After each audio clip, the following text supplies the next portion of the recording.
BC real estate investors are reeling after the province announced sweeping changes to short-term rentals. It's a really interesting case of government overreach. Monday, the province dropped proposed legislation intended to protect long-term housing for British Columbians, restricting short-term rentals through platforms like AirBNB and Vrbo to only your primary residence plus one secondary suite on your property.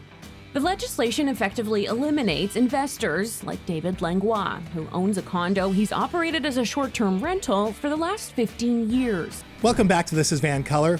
Won't somebody please think of the Airbnb, Vrbo, and short-term rental hosts throughout British Columbia who either have to sell their properties or rent them out to long-term renters, gross, as a result of the new short-term rental rules brought in by Premier David Eby and BC Housing Minister Ravi Kahlon. Well, someone is here to not only think of them, but to pay tribute to them.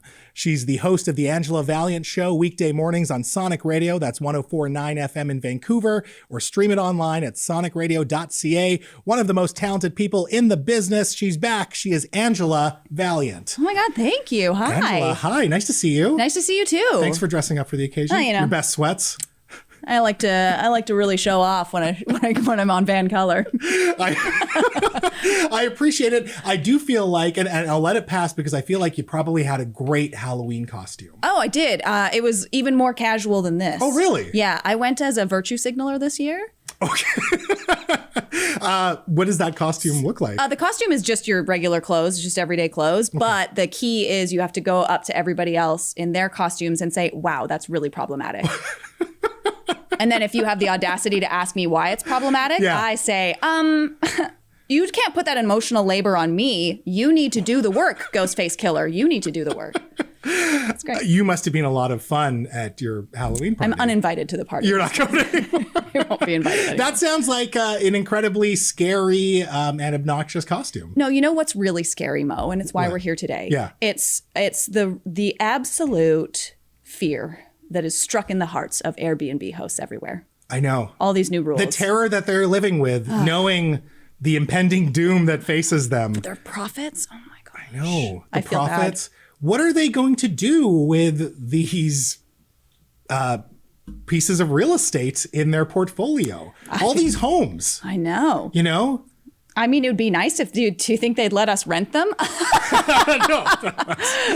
You're being silly. I am being silly. That's silly. I think they're going to maybe try to fight the government on it. I think probably. I think there's going to be a lot of pushback. It feels like there's already been a lot of pushback. Yeah. They do not seem keen on having to live, because isn't that one of the rules is they have to live in the property that they want to What a concept, right? I know. Living in the home that you own. You bought this home and you should live in it. And if you have extra rooms, you can rent those out on Airbnb. Yeah. That's a weird concept. It really annoys me, and I think you might take the other side here, but it does annoy me when they say they're going to lose money. And what they mean is they're just going to collect less rent because it's not a hotel anymore. Yeah, 100%. No, I agree with that. I think they're definitely... Oh, you do agree with that? Yeah, I agree with that. I thought you were going to sympathize with the plight of the mom and pop Airbnb operator who has several units that are priced in the market at several $100s every night. Oh, you thought that? Yeah, I guess that is the vibe I give with my hoodie. That's definitely the vibe. No, but I guess like I am an empathetic person, so I think it's important to try and see it from their perspectives, and in the only way I know how, through song. The best way, in fact, to empathize with someone, a parody song. Yeah, exactly. I think that's going to make them feel seen in their full house. Before we get into it, I was going to say, do you have a title for this piece?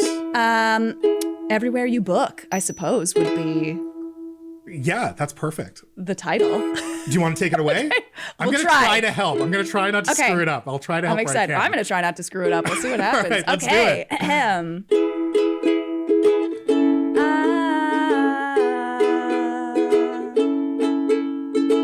What's gonna happen to my Airbnb? My profit, my meal ticket, ripping off BC. Who else is gonna live in here? Don't tell me renters, please. This premier's confusing me. With rules as strict as they'll ever be, I can only rent one room.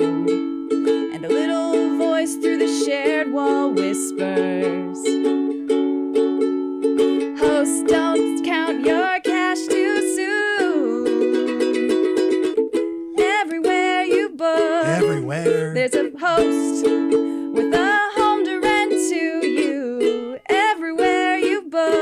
everywhere. There's a space that tenants could move into everywhere you book. When your short-term rental's no longer legal, this is the real housing crisis, people. Everywhere you book. Everywhere you book. Airbnb, bye now. Crushed it. Oh man, folks, what a show. Thank you to Sonic Radio songstress Angela Valiant and real estate aficionado Steve Soretsky for their time tonight. If you're a landlord or an Airbnb host, please send in your complaints to the team at checkmedia.ca. Don Taylor will have you covered. Next week, Surrey Mayor Brenda Locke promised that she will be here in studio, and I'm sure that will get some heads turning. For now, though, this is VANCOLOUR, and I'm Mo Amir telling you that in a province where you can be anything, be colorful. Peace.